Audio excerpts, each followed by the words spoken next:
या ये पढ़ेंगे कि विलयन की शक्ति क्या होती है, इसे हम लोग किस तरह से ज्ञात करेंगे। तो ये जो स्ट्रेंथ ऑफ सॉल्यूशन है ये हम लोग पहले भी पढ़ चुके हैं, जहां हम लोग बेसिक प्रिंसिपल ऑफ केमिस्ट्री, इसमें एक चैप्टर था मोलारिटी, नॉर्मलिटी, मोल फ्रैक्शन और पीपीएम। इसमें हम लोग स्ट्रेंथ ऑफ सॉल्यूशन को डिटेल में पढ़े थे। इसके बाद एक और वीडियो था जिसका हेडिंग था न्यूट्रलाइजेशन टाइट्रेशन। इसमें हम लोग दो या दो से अधिक सॉल्यूशन को किस तरह से जोड़ते हैं और इससे बने रिजल्टेंट सॉल्यूशन का स्ट्रेंथ किस तरह से ज्ञात करते हैं, यदि दो सॉल्यूशन एक तरह के हों या फिर दोनों सॉल्यूशन एक दूसरे से प्रतिक्रिया करते हैं। तो ये टॉपिक हम लोग पहले भी डिटेल पढ़ चुके हैं। अगर आपको इस टॉपिक के बारे में कोई विशेष जानकारी चाहिए तो आप basic principle of chemistry, molarity, normality और मोल फ्रैक्शन, इसमें इसको आप सर्च कर सकते हैं। इसमें आपको डिटेल्स इसके बारे में मिल जाएगा। लेकिन फिर भी हम लोग सॉल्यूशन चैप्टर के अंतर्गत स्ट्रेंथ ऑफ सॉल्यूशन को फिर से पढ़ेंगे, लेकिन इसमें पढ़ने का तरीका अलग होगा। उस वीडियो में हम लोग इसको काफी प्रिमिटिव ढंग से पढ़े थे, लेकिन इसमें हम लोग कुछ अलग ढंग से पढ़ेंगे। तो सबसे पहला ये होता है कि स्ट्रेंथ ऑफ सॉल्यूशन है क्या। हमने याद करो सॉल्यूशन को ये कहा था कि solution is an example of mixture. Solution जो होंगे ये मिक्सचर के उदाहरण होते हैं और सॉल्यूशन की एक विशेषता या ये कहो कि मिक्सचर की एक विशेषता ये होगी कि इसके कंपोनेंट अपना प्रॉपर्टीज लॉस नहीं करेंगे। यानी सॉल्यूशन के जो कंपोनेंट सॉल्यूट और सॉल्वेंट होते हैं ये सॉल्यूशन में अपना प्रॉपर्टीज लॉस नहीं करेंगे। चूंकि ये मिक्सचर है तो इसके जो कंपोनेंट होते हैं इनका रेशियो या मात्रा निश्चित नहीं होगा। हम लोग सॉल्यूशन में सॉल्यूट और सॉल्वेंट के किसी भी मात्रा का उपयोग कर सकते हैं। जैसे मान लीजिए हम एग्जांपल ये ले लेते हैं, सपोज करो हम 5 ग्राम सोडियम क्लोराइड ले लेते हैं और 10 ग्राम H2O ले लेते हैं। इसको मिला दोगे तो ये भी सॉल्यूशन हमारा क्या बनेगा, ये बनेगा सोडियम क्लोराइड का सॉल्यूशन। मान लीजिए हम 8 ग्राम NaCl ले लेते हैं, इसको 12 ग्राम H2O में घुला देते हैं, ये भी सॉल्यूशन हमारा क्या होगा, सोडियम क्लोराइड का ही सॉल्यूशन बनेगा। अगर मान लो हम 10 ग्राम NaCl ले लेते हैं और 15 ग्राम जल में इसको घुला देते हैं, तो ये देखो तीनों जो सॉल्यूशन है इसको हम कहेंगे क्या, सॉल्यूशन ऑफ NaCl कहेंगे। लेकिन ये सॉल्यूशन अलग होंगे, ये सॉल्यूशन अलग होंगे और ये सॉल्यूशन अलग होंगे।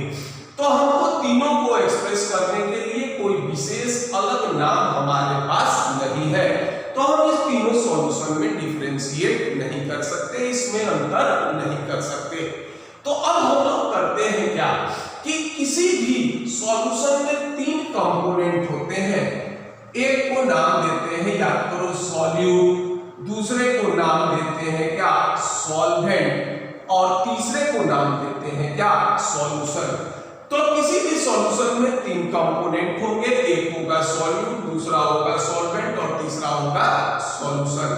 तो अगर 3 कंपोनेंट को एक्सप्रेस करना है, तीनों को अगर एक्सप्रेस करना है, तो अगर हम किसी 2 को व्यक्त कर दे तो तीसरे का काम क्या होगा, अपने आप हो जाता है। तो यहां भी हम लोग ये करेंगे कि अब 3 में से तीनों को व्यक्त नहीं करेंगे, हम 3 में से किसी 2 को व्यक्त करेंगे। 2 में एक तो होता है सॉल्यूट और यही सॉल्वेंट में घुलकर सॉल्यूशन का निर्माण करता है, तो एक्सप्रेस करने के लिए एक तो हो गया हमारा क्या, सॉल्यूट। बाकी के जो 2 शेष बच गए ये हो गए सॉल्वेंट और दूसरा हो गया क्या, सॉल्यूशन। तो हम लोग ये करते हैं कि सॉल्यूट की मात्रा के आधार पर सॉल्यूशन को अलग अलग डिफरेंशिएट करते हैं और इसी को नाम देते हो क्या, स्ट्रेंथ ऑफ सॉल्यूशन कहते हैं या फिर विलयन की शक्ति कहेंगे।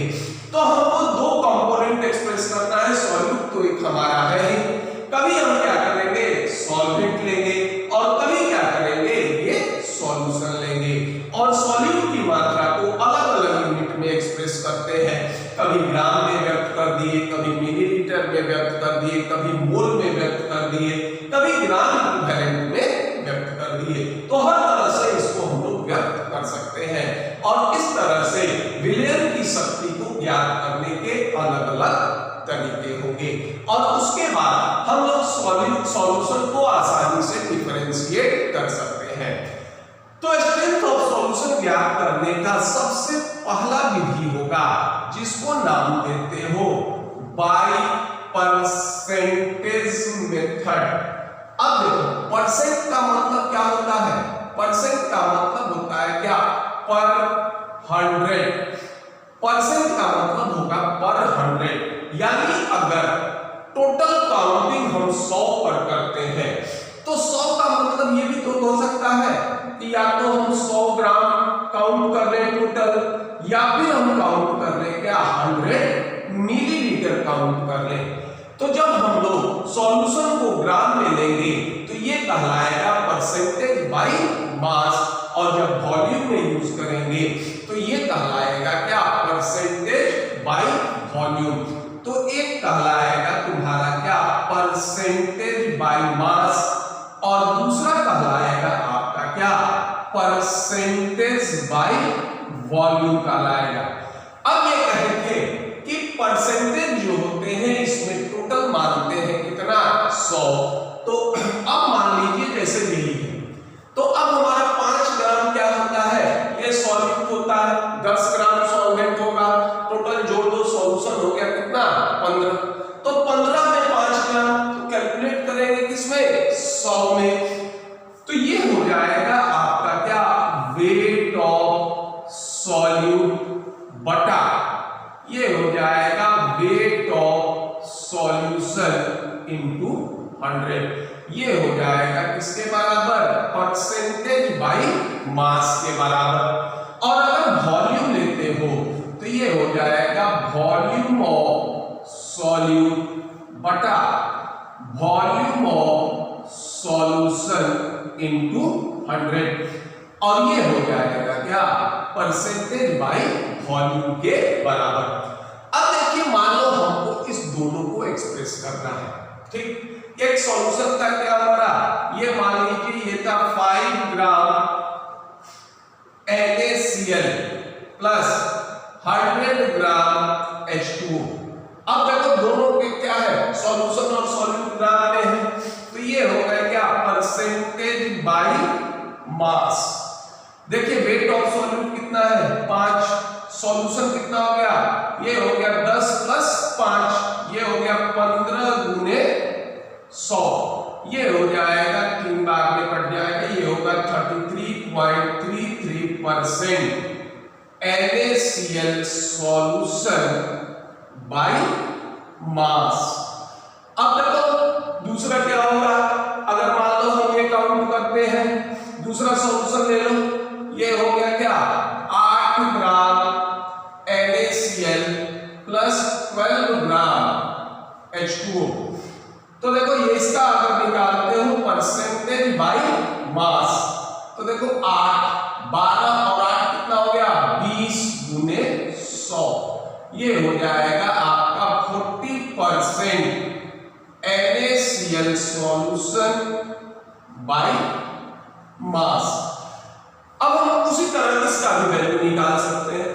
अब ये देखो इसको भी हम NaCl सॉल्यूशन कर रहे थे, इसको भी हम NaCl सॉल्यूशन कर रहे थे, अब इसको क्या कहोगे 33.33% NaCl सॉल्यूशन बाय मास और इसको कहेंगे क्या 40% NaCl सॉल्यूशन बाय मास और इस तरह से ये दोनों सॉल्यूशन जो होंगे ये क्या होंगे अलग अलग होंगे। अब अगर मान लो बाय वॉल्यूम काउंट करना है तो volume of solute by volume of solution into 100 ये हम लोग काउंट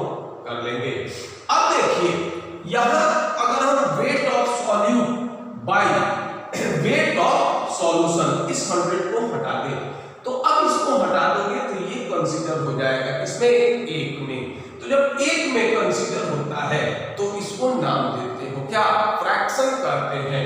तो अगर हम 100 हटा दें तो ये क्या हो जाएगा, ये हो जाएगा क्या, मास या वेट बाय फ्रैक्शन हो जाएगा, या मास फ्रैक्शन कर सकते हो, और इसको नाम क्या दे सकते हो, वॉल्यूम फ्रैक्शन भी कर सकते हैं। तो अगर 100 हटा दो, ये हो जाएगा क्या, मास फ्रैक्शन, ये हो जाएगा क्या तुम्हारा, ये हो जाएगा वॉल्यूम फ्रैक्शन। तो पहले इसको नोट डाउन कर लीजिए।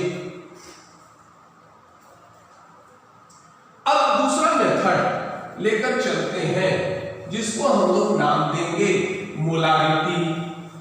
एक अन्य विधि होगा जिसको नाम दोगे मोलारिटी, और तीसरे को नाम देंगे क्या, नॉर्मलिटी।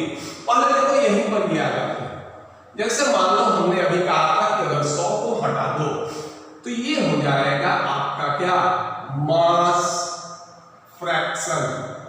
तो देखिए मास फ्रैक्शन क्या हो जाएगा, ये होगा वेट ऑफ सॉल्यूट बटा, ये हम लोग कह सकते हैं weight of solute plus weight of solvent, या दोनों को मिला दो तो ये कहोगे क्या, वेट ऑफ सॉल्यूशन।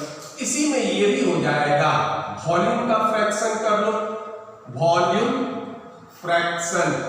तो वॉल्यूम फ्रैक्शन बराबर हो जाएगा, सीधा ये कहते हैं वॉल्यूम ऑफ सॉल्यूट बटा, ये हो जाएगा volume of solution, volume of solute बटा वॉल्यूम ऑफ सॉल्यूशन। और इसमें ये क्या करेंगे, 100 से मल्टीप्लाई कर देंगे, ये फ्रैक्शन में आ जाएगा। अब तीन मेथड को एक साथ लेकर चलते हैं। देखिए तीसरे को हम नाम दे रहे हैं, एक होता है मोलारिटी, चौथे में ये हम लोग लेकर चलते हैं मोलारिटी, और पांचवें में इसको हम लोग लेकर चलते हैं, ये क्या होगा, नॉर्मलिटी। मोलारिटी को हम कैपिटल एम से इंडिकेट करेंगे, मोलारिटी को स्मॉल एम से, और नॉर्मलिटी को हम क्या करेंगे, कैपिटल एन से इंडिकेट करेंगे।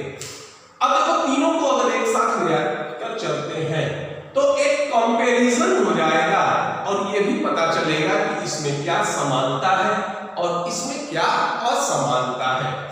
अब देखिए मोलारिटी में सॉल्वेंट क्या, सॉल्यूशन, ये हम लोग स्टैंडर्ड मानते हैं, ये होता है क्या, 1 लीटर और 1000 मिलीलीटर। इसमें हम ये क्या मानते हैं, सॉल्वेंट को मानक मानते हैं, ये होता है 1 किलोग्राम और 1000 ग्राम। और फिर नॉर्मलिटी में देखो इसमें भी हम सॉल्यूशन मानते हैं, ये होगा 1 लीटर या फिर ये हो जाएगा 1000 मिलीलीटर। सॉल्यूट को किस तरह से एक्सप्रेस करोगे, इसमें सॉल्यूट को एक्सप्रेस करेंगे किसमें, मोल में, इसमें भी सॉल्यूट को एक्सप्रेस करेंगे किसमें, मोल में, और इसमें भी सॉल्यूट को एक्सप्रेस करेंगे किससे, ये एक्सप्रेस करेंगे ग्राम इक्विवेलेंट से। यानी 1 लीटर या 1000 मिलीलीटर सॉल्यूशन में किसी सॉल्यूट का कितना मोल घुला है उसको नाम दोगे क्या, मोलारिटी। 1 किलोग्राम या 1000 ग्राम सॉल्वेंट में किसी सॉल्यूट का कितना मोल घुला है उसको नाम दोगे मोलारिटी। और 1 लीटर या 1000 मिलीलीटर सॉल्यूशन में किसी सॉल्यूट का कितना ग्राम इक्विवेलेंट घुला है इसको हम नाम देंगे क्या, नॉर्मलिटी। तो सीधा ये कह सकते हो कि देखो मोलारिटी बराबर क्या हो जाएगा, मोलारिटी बराबर हो जाएगा, सीधा ये कह सकते हो मोल of solute by volume of solution. सख्त होगा वॉल्यूम ऑफ सॉल्यूशन किसमें होना है, ये लीटर में। मोलारिटी कितने के बराबर हो जाएगा, देखिए मोलारिटी ये बराबर हो जाएगा, ये फिर हो जाएगा क्या, मोल ऑफ सॉल्यूट बटा ये हो जाएगा मास ऑफ सॉल्वेंट। ये किसमें होगा? मास ऑफ सॉल्वेंट होगा किसमें? किलोग्राम में। और अगर आप नॉर्मलिटी काउंट करते हो तो ये बराबर हो जाएगा आपका ग्राम इक्विवेलेंट ऑफ सॉल्यूट बटा ये हो जाएंगे वॉल्यूम ऑफ सॉल्यूशन। ये भी क्या हो जाएगा हमारा इसमें लीटर में हो जाएगा। तो इसके सहायता से हम लोग क्या करेंगे, क्या निकाल सकते हैं? इसके सहायता से हम लोग मोलालिटी निकाल सकते हैं, नॉर्मलिटी निकाल सकते हैं और मोलालिटी भी जो होगा ये क्या कर सकते हैं। जैसे मान लीजिए मोल बराबर होता था क्या? Weight by molecular weight. तो मोल को हम सब्स्टिट्यूट कर सकते हैं किससे? वेट बाय मॉलिक्यूलर वेट से। अगर मान लो हम वॉल्यूम ऑफ सॉल्यूशन को अगर लीटर में नहीं मिलीलीटर में एक्सप्रेस करें तो मिलीलीटर में यहां एक्सप्रेस करोगे तो ये क्या हो जाएगा? ऊपर क्या करेंगे? 1000 से मल्टीप्लाई कर देंगे। ठीक उसी तरह अगर मास ऑफ सॉल्वेंट को हम ग्राम में एक्सप्रेस करेंगे तो यहां क्या हो जाएगा? 1000 से मल्टीप्लाई कर दोगे। और इस तरह से ये भी चीज संभव होगा। देखिए मोलारिटी ये बराबर हो जाएगा, सीधा करते हैं मोल of solute Guna multiplied by 1000 upon volume of solution. अब यहां यूज कर लोगे क्या? मिलीलीटर में। उसी तरह से ये आपका हो जाएगा मोलालिटी बराबर मोल ऑफ सॉल्यूट इनटू 1000 बटा ये हो जाएगा क्या? Mass of solvent. और ये हो जाएगा किसमें? ग्राम में। और फिर आप नॉर्मलिटी को ज्ञात कर सकते हो। ये हो जाएगा gram equivalent of solute into 1000 बटा ये हो जाएगा वॉल्यूम ऑफ सॉल्यूशन। ये होंगे किसमें? मिलीलीटर में। तो अब कुछ सिंपल रिलेशन इससे भी निकाल लेंगे मोलारिटी। इससे हम निकाल लेंगे क्या? मोलारिटी निकाल लेंगे। और इससे हम क्या करेंगे? ये नॉर्मलिटी काउंट कर सकते हैं। तो अब जैसे मान लीजिए एक क्वेश्चन ये लेते हैं, कोई सॉल्यूशन मान लो हम ले रहे हैं। इस सॉल्यूशन में ये करेंगे कि इस सॉल्यूशन का स्ट्रेंथ दिया देंगे किसमें? ये परसेंटेज में। और उसी को काउंट करेंगे किसमें? मोलारिटी में और नॉर्मलिटी में। जैसे मान लीजिए हम ये लेते हैं ए solution of potassium iodide is 20% by mass and density of solution is 1.202 ग्राम पर मिलीलीटर। अब इसको क्या करेंगे? इसको मोलालिटी और नॉर्मलिटी में हम एक्सप्रेस करेंगे। तो देखो सबसे पहले अभी हमने देखा था कि 20% बाय मास का क्या मतलब हो गया? इसका मतलब हो गया कि 100 ग्राम KI सॉल्यूशन contains 20 ग्राम KI। यानी इसका मतलब है कि 100 ग्राम पोटासियम आयोडाइड का सॉल्यूशन ये रखेगा कितना? 20 ग्राम पोटासियम आयोडाइड रखे। तो देखो हमको क्या क्या मिल गया? ये हो गया देखो मास ऑफ सॉल्वेंट हो गया हमारा क्या? KI। तो सॉल्वेंट हमारा क्या है? KI। इसका मास हो गया कितना? 20 ग्राम। अब देखिए दूसरा क्या है? मास ऑफ सॉल्यूशन ये हो गया कितना? 100 ग्राम। ये कैलकुलेट कर लेंगे मास ऑफ सॉल्वेंट ये बराबर हो जाएगा 100 माइनस 20 ये हो जाएगा कितना? 80 ग्राम। तो इसको नोट कर लीजिए और ऊपर वाला कुछ भी होगा ये हम लोग मिटा रहे हैं। अब ये इंफॉर्मेशन हमको इस क्वेश्चन से प्राप्त होता है। अब इसके अलावा देखो और क्या क्या इंफॉर्मेशन हम प्राप्त कर सकते हैं। देखिए डेंसिटी दिया है तो ये हो जाएगा वॉल्यूम ऑफ सॉल्यूशन। देखो डेंसिटी बराबर होता है कितना, मास बाई वॉल्यूम। तो डेंसिटी ऑफ सॉल्यूशन बराबर किसके हो जाएगा, मास बाई डेंसिटी के बराबर हो जाएगा। मास हो गया कितना 100, डेंसिटी हो गया आपका कितना 1.202 और इसको सॉल्व करोगे तो ये हो जाएगा 83.19 मिलीलीटर। यानी जिस सॉल्यूशन का मास 100 ग्राम था उसका वॉल्यूम कितना होगा 83.19 मिलीलीटर। अब देखिए एक ये भी निकाल सकते हैं molecular weight of KI। Potassium का कितना होगा, पोटासियम का हो जाएगा कितना 39 और आयोडीन का होता है 127। ये हो जाएगा कितना 166 ग्राम पर मोल। और अगर मान लीजिए इसका इक्विवेलेंट वेट निकालोगे तो ये हो गया 166, वैलेंसी हो जाएगा कितना 1, डिवाइड कर देंगे इससे 1 से, ये भी हो जाएगा 166 ग्राम पर इक्विवेलेंट। अब देखिए, अब देखो तीनों कैलकुलेट करते हैं। मोलारिटी, मोलारिटी बराबर क्या था, मोल और सॉल्यूट।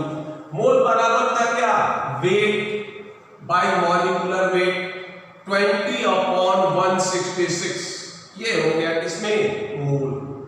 अब इसके बाद ये हमारा क्या होगा, वॉल्यूम ऑफ सॉल्यूशन। तो देखो वॉल्यूम ऑफ सॉल्यूशन लेंगे तो ऊपर 1000 से मल्टीप्लाई कर देंगे, ये हो गया 83.19। अब इसको अगर आप सॉल्व कीजिएगा तो ये आएगा 1.44 m, ये हो गया मोलारिटी। अब देखो अगर मोलारिटी काउंट करते हो तो चलो मोल तो सही है, 20/166 इंटू 1000 भी सही है। वॉल्यूम ऑफ सॉल्यूशन के बदले क्या लेंगे, मास ऑफ सॉल्वेंट लेंगे और यहां मास ऑफ सॉल्वेंट क्या हो जाएगा, ये होगा 80 और ये होगा सॉल्व करोगे तो ये आएगा 1.5 m। फिर अगर आप नॉर्मलिटी काउंट करते हैं तो नॉर्मलिटी बराबर होगा, देखो 20 बाई ये होता है 166, मोल बराबर होता है वेट बाय मॉलिक्यूलर वेट और ग्राम इक्विवेलेंट बराबर होता है क्या, weight by equivalent weight into ये क्या हो जाएंगे 1000। वॉल्यूम ऑफ सॉल्यूशन हो गया 83.19, ये हो जाएगा 1.44 n। तो इस तरह से परसेंटेज को हम मोलारिटी में और नॉर्मलिटी में भी होगा ये याद कर सकते हैं। अब ये था इस दोनों को मल्टीप्लाई कर दो तो मोलारिटी बराबर क्या था, मोल ऑफ सॉल्यूट बटा वॉल्यूम ऑफ सॉल्यूशन। तो वॉल्यूम और मोलारिटी को मल्टीप्लाई कर दोगे तो ये आ जाएगा तुमको क्या, मोल ऑफ सॉल्यूट के बराबर आ जाएगा। तो इस तरह से हम लोग स्ट्रेंथ ऑफ सॉल्यूशन परसेंटेज को मोलारिटी में या फिर नॉर्मलिटी में हम एक्सप्रेस कर देते हैं। तो पहले इसको नोट डाउन कर लीजिए। अब इसको एक्सप्रेस करने के और भी तरीके होते हैं। एक तरीका होता है जिसको नाम देते हैं क्या, मोल फ्रैक्शन करते हैं, इसको नाम देते हो मोल फ्रैक्शन। नेक्स्ट हमारा होगा मोल फ्रैक्शन। देखो हमने ये कहा था कि परसेंटेज में टोटल क्या होता है 100 और फ्रैक्शन में टोटल क्या होता है 1। तो अगर मान लो हम टोटल मोल को 1 मान ले तो सॉल्यूट का जो कंट्रीब्यूशन होगा वो कहलाएगा मोल फ्रैक्शन ऑफ सॉल्यूट और सॉल्वेंट का जो फ्रैक्शन होगा वो कहलाएगा क्या, मोल फ्रैक्शन ऑफ सॉल्वेंट। तो ये देखो मोल फ्रैक्शन ऑफ सॉल्यूट ये होगा मोल फ्रैक्शन ऑफ सॉल्यूट। देखिए मोल फ्रैक्शन को हम x से इंडिकेट करते हैं, ये होगा मोल फ्रैक्शन ऑफ सॉल्यूट। तो सीधा ये होगा क्या, ये हो गया क्या मोल ऑफ सॉल्यूट, इसको भाग दे देंगे किससे, टोटल से, तो ये हो जाएगा मोल ऑफ सॉल्यूट प्लस ये हो जाएंगे क्या मोल ऑफ सॉल्वेंट। तो सॉल्यूट और सॉल्वेंट मिलकर टोटल हो जाएगा, ये होगा क्या मोल फ्रैक्शन ऑफ सॉल्यूट। और मोल फ्रैक्शन ऑफ सॉल्वेंट अगर काउंट करो तो ये बराबर हो जाएगा किसके, मोल ऑफ सॉल्वेंट बटा टोटल, ये हो जाएगा मोल ऑफ सॉल्यूट प्लस ये हो जाएंगे मोल ऑफ सॉल्वेंट, ये दोनों हो जाएगा, ये हो जाएगा मोल ऑफ सॉल्वेंट और दूसरा हो जाएगा क्या मोल ऑफ सॉल्यूट।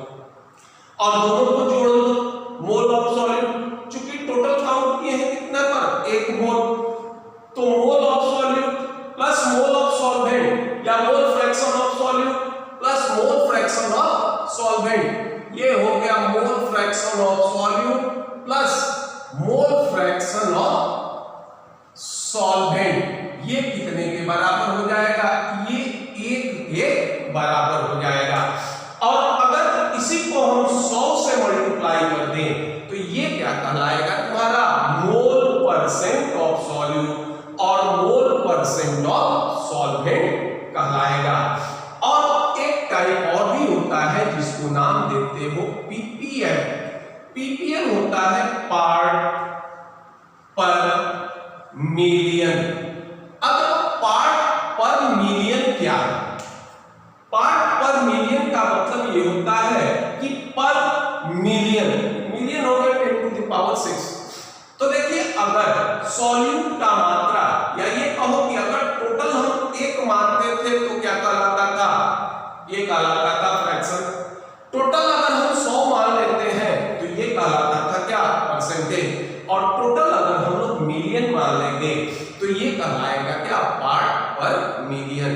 और इस विधि से हम वैसे सॉल्यूशन या वैसे सॉल्यूशन का स्ट्रेंथ ज्ञात करते हैं जिसमें सॉल्यूट की मात्रा काफी कम हो।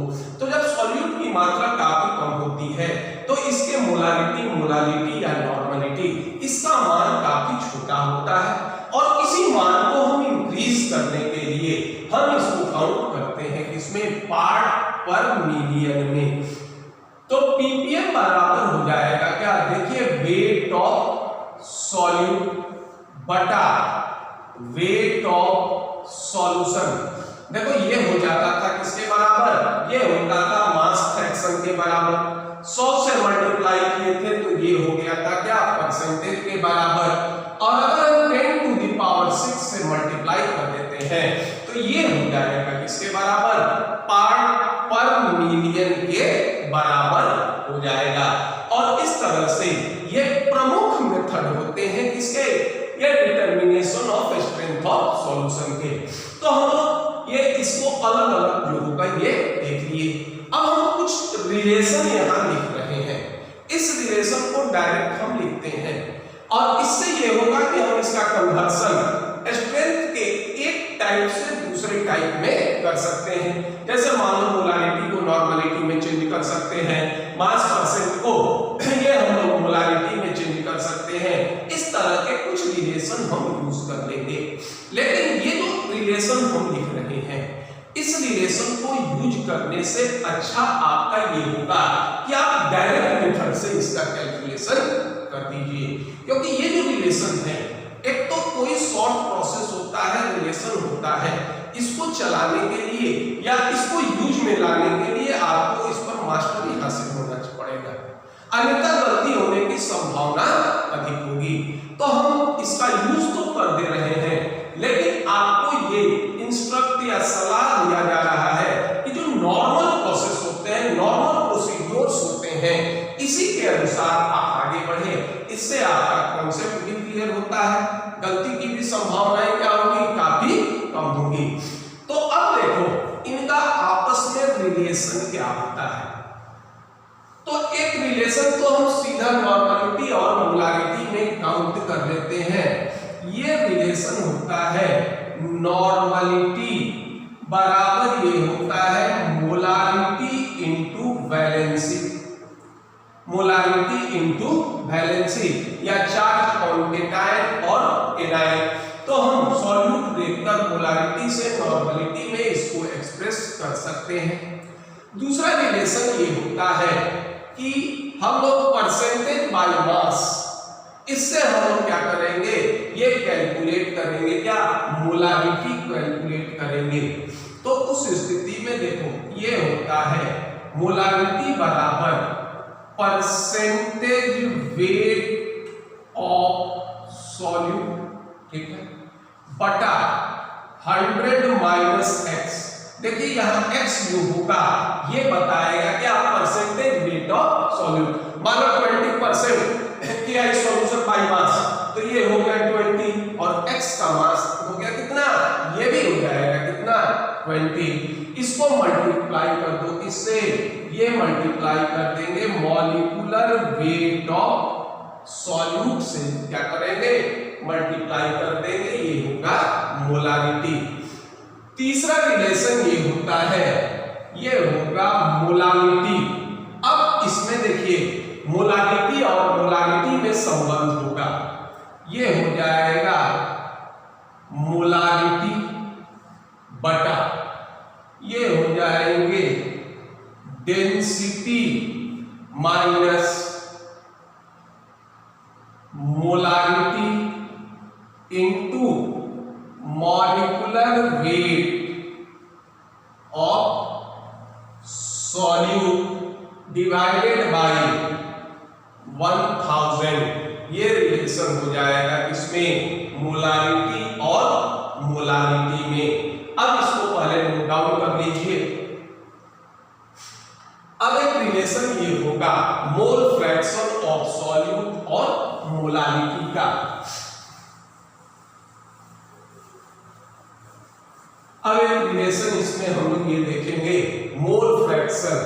देखो मोल फ्रैक्शन ऑफ सॉल्यूट और मोलारिटी में ये हो गया m बटा m प्लस 55.5।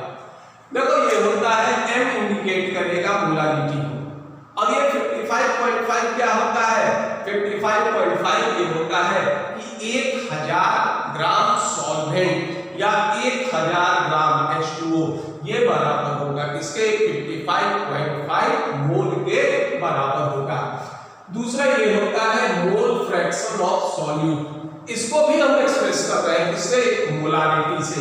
देखो मोलारिटी हो गया हमारा क्या, कैपिटल M और ये हो जाएगा m प्लस 1000 D माइनस ये हो जाएगा m इंटू m1 बटा m2, जहां m1 हो जाएगा मॉलिक्यूलर वेट ऑफ सॉल्यूट और m2 हो जाएंगे क्या, मॉलिक्यूलर वेट ऑफ सॉल्वेंट के बराबर होगा।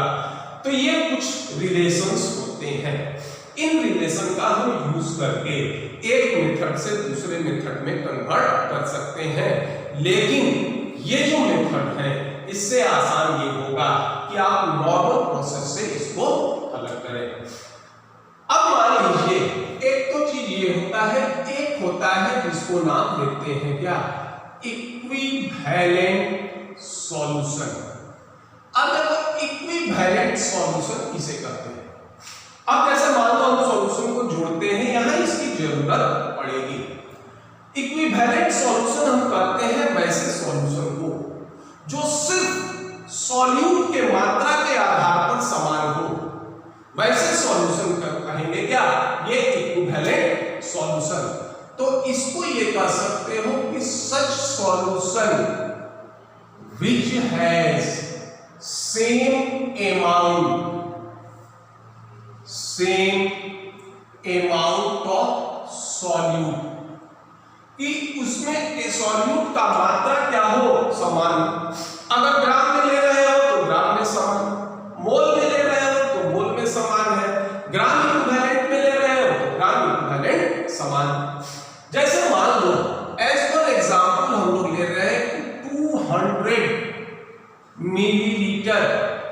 0.25 m NaOH सॉल्यूशन। ठीक है, ये हमारा सोडियम हाइड्रोक्साइड का कोई सॉल्यूशन है जिसका वॉल्यूम कितना है 200 मिलीलीटर है। अब मान लीजिए हम ये करते हैं कि इसमें 300 मिलीलीटर जल मिला देते हैं। ठीक, तो 300 मिलीलीटर जल मिलाओगे तो ये क्या हो जाएगा, ये तुम्हारा क्या हो जाएगा 500 मिलीलीटर हो जाएगा। तो हम सॉल्यूशन में क्या मिलाए, जल। तो जितना सॉल्यूट का मोल इस सॉल्यूशन में होगा उतना ही सॉल्यूट का मोल क्या होगा, दूसरे भी सॉल्यूशन में होगा। तो अब इसमें हम क्या करते हैं कि ऑन एडिंग 300 मिलीलीटर सॉल्वेंट या फिर ये कहते हैं वाटर। अब ये जो सॉल्यूशन हुआ इसका वॉल्यूम कितना होगा, 500 मिलीलीटर होगा, लेकिन इसमें सॉल्यूट जो होंगे इसका क्या हो जाएगा, ये मान लो XmNaOH, क्योंकि जब वॉल्यूम बढ़ेगा तो मोल की संख्या क्या होगी, ये घटेगी। तो जितना इस सॉल्यूशन में ये हो गया क्या 200 मिलीलीटर 0.25 m NaOH, अब ये हो गया इक्विवेलेंट हो जाएगा कितना 500 मिलीलीटर XmNaOH। अब ये जो भी मान, तो जितना इसमें सॉल्यूट का मोल होगा उतना ही सॉल्यूट का मोल इसमें भी होगा, और ये दोनों सॉल्यूशन क्या होते हैं, इक्विवेलेंट सॉल्यूशन होते हैं। तो किसी भी सॉल्यूशन को अगर हम डाइल्यूट करना प्रारंभ करें, उसमें हम सॉल्वेंट डालना प्रारंभ करें, तो सॉल्वेंट डालने से सॉल्यूट की मात्रा में कोई परिवर्तन नहीं होता, और वैसे प्रत्येक सॉल्यूशन जो होंगे ये हमारे क्या कहलाएंगे, इक्विवेलेंट सॉल्यूशन कहलाएंगे। तो जितना मोल सॉल्यूट का इसमें होगा उतना ही मोल इसमें होगा। अब देखो हमने क्या पढ़ा था, मोलारिटी बराबर था क्या, मोल ऑफ सॉल्यूशन इनटू 1000 बटा volume of solution in millilitre. तो मोल ऑफ सॉल्यूट क्या हो जाएगा, ये बराबर होगा molarity into volume of solution. तो molarity into volume of solution ये हो गया S1 और V1, और ये बराबर हो जाएगा क्या S2V2 के। यानी जितना मोल इसमें सॉल्यूट का होगा उतना ही मोल इसमें भी जो होंगे ये सॉल्यूट के होंगे। तो स्ट्रेंथ हो गया कितना 0.25, वॉल्यूम हो गया कितना 200, स्ट्रेंथ काउंट करना है, वॉल्यूम हो जाएगा कितना 500, तो S2 बराबर हो जाएगा 0.25 इंटू 200 बटा ये हो जाएगा आपका 500, ये कैंसिल हो जाएगा, ये हो जाएगा कितना 2/5। अब ये करते हैं 25, ये हो गया आपका कितना 50 इंटू 5 इंटू 100, ये हो जाएगा कितना 0.1 n। अब ये जो रिजल्टेंट बना इसका स्ट्रेंथ क्या हो जाएगा 0.1 n। तो अगर मोलारिटी में दिया है तो मोल समान करके हम क्या कर सकते हैं, इक्विवेलेंट सॉल्यूशन की मात्रा को निकाल सकते हैं। अब देखिए इस तरह से हम लोग इक्विवेलेंट सॉल्यूशन का यूज कर सकते हैं। अब देखो ये सॉल्यूशन था, ठीक, अब ये सॉल्यूशन हो गया क्या 200 मिलीलीटर 0.25 m NaOH। ठीक है, अब देखिए इसको हम 100 से डिवाइड कर दें, ये डेसिमल हटा दो तो डिवाइड करोगे 100 से, 100 3 कट जाएगा कितना 2 बार में, तो ये हो जाएगा आपका क्या 2 मिलीलीटर, ये हो जाएगा NaOH सॉल्यूशन। देखिए ये भी सॉल्यूशन क्या है, ये दोनों सॉल्यूशन इक्विवेलेंट है, यानी अगर कोई सॉल्यूशन NaOH का है इसका स्ट्रेंथ 0.25 m है, इसके 200 मिलीलीटर में जितना आपका क्या होगा मोल ऑफ NaOH होगा उतना ही इसमें भी क्या होंगे 2 मिलीलीटर NaOH में मोल ऑफ NaOH होगा। तो ये सॉल्यूशन कहलाते हैं क्या, ये सॉल्यूशन कहलाते हैं इक्विवेलेंट सॉल्यूशन कहलाते हैं। अब यह है कि एक क्वेश्चन ये भी ले लेते हैं कि देख लेते हैं कि किस तरह से हम सॉल्यूशन को क्या करते हैं, ये ऐड कर देते हैं। तो पहले इसको नोट डाउन कर लीजिए।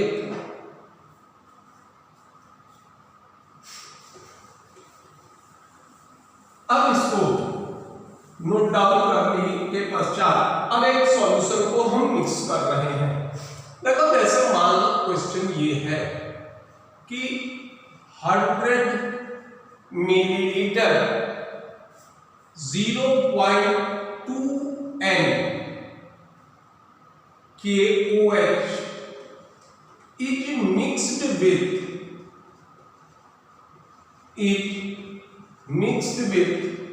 200 milliliter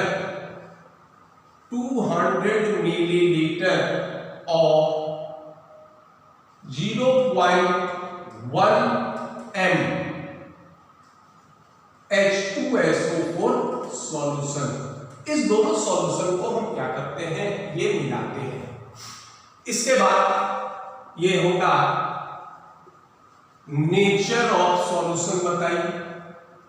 दूसरा ये है कि नॉर्मलिटी ऑफ ईच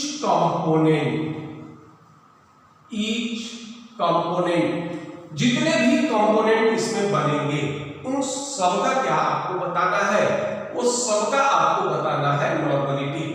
क्योंकि देखो पोटासियम हाइड्रोक्साइड इसको अगर हम सल्फ्यूरिक एसिड से में मिलाते हैं तो एक हो गया बेस और दूसरा हो गया एसिड, तो ये बनेगा K2SO4 प्लस ये होगा H2O, K2SO4 और H2O। अगर मान लीजिए ये हमारा पोटासियम हाइड्रोक्साइड और H2SO4 नॉर्मलिटी का है तो ग्राम इक्विवेलेंट, दोनों का अगर ग्राम इक्विवेलेंट समान है तो ना तो हमको पोटासियम हाइड्रोक्साइड मिलेगा और ना ही सल्फ्यूरिक अम्ल मिलेगा, हमको सिर्फ बनेगा क्या, पोटासियम सल्फेट मिलेंगे। और अगर मान लो दोनों बराबर नहीं है तो उस स्थिति में हमको दो कंपोनेंट मिलेगा, जो एक्सेस होगा और जो पोटासियम सल्फेट होंगे। अगर मान लो एसिड एक्सेस है तो नेचर सॉल्यूशन का क्या होगा, एसिडिक। अगर मान लीजिए बेस एक्सेस है तो नेचर ऑफ सॉल्यूशन क्या हो जाएगा, बेसिक। अब देखो हमारे पास क्या, कैसे इसको यूज करते हैं। 100 मिलीलीटर 0.2 N KOH, अब इसमें मिला दिए क्या 200 मिलीलीटर 0.1 M H2SO4। तो देखो एक होता है नॉर्मलिटी में, दूसरा है क्या मोलारिटी में, ऐसे सॉल्यूशन ऐड अप नहीं होगा। तो इसको भी नॉर्मलिटी में चिन्हित कर देते हैं।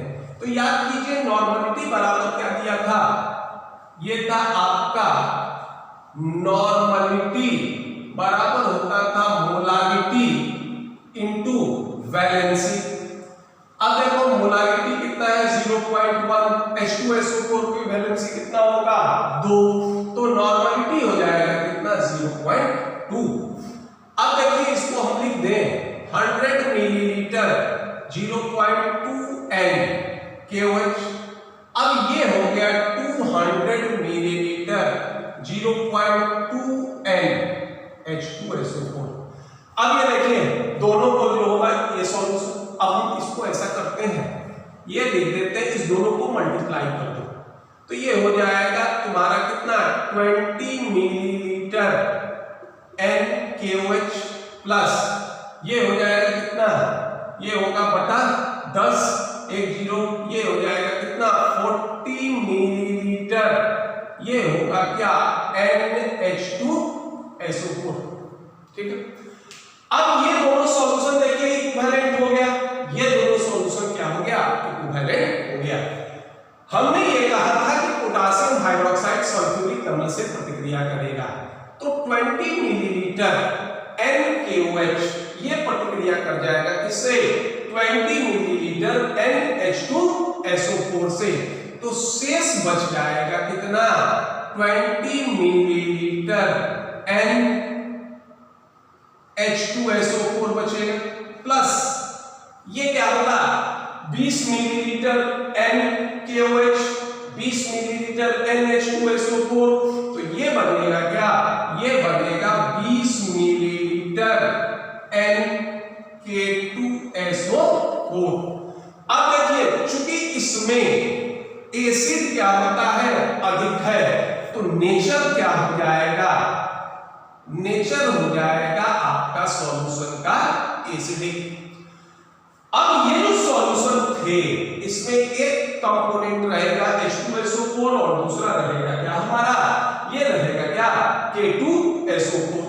लेकिन सॉल्यूशन क्या मिला है 100 मिलीलीटर प्लस 200 मिलीलीटर, तो यहां भी यूज कर लेंगे क्या S1V1 बराबर SnVm, यानी Sn हो गया क्या स्ट्रेंथ ऑफ मिक्सचर, ये हो गया वॉल्यूम ऑफ मिक्सचर, ये भी होगा S1V1 बराबर ये होगा SnVm। S1 कितना हो गया 1, V कितना हो गया 2, स्ट्रेंथ ऑफ मिक्सचर क्या करना है, वॉल्यूम कितना हो गया 100 और 200, ये हो गया कितना 300।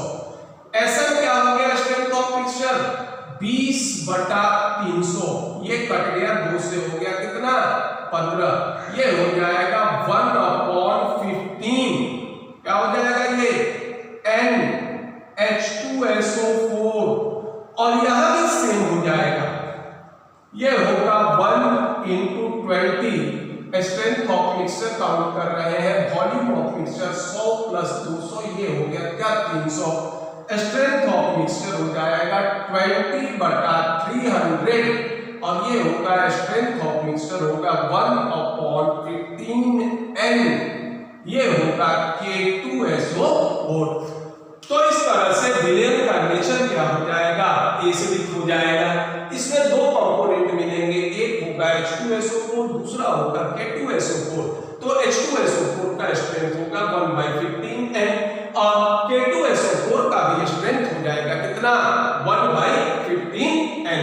तो इस तरह से हम लोग सॉल्यूशन को ऐड कर सकते हैं, रिजल्टेंट सॉल्यूशन का नेचर बता सकते हैं, और रिजल्टेंट सॉल्यूशन में जो कंपोनेंट होते हैं इसका स्ट्रेंथ हम लोग बता सकते हैं।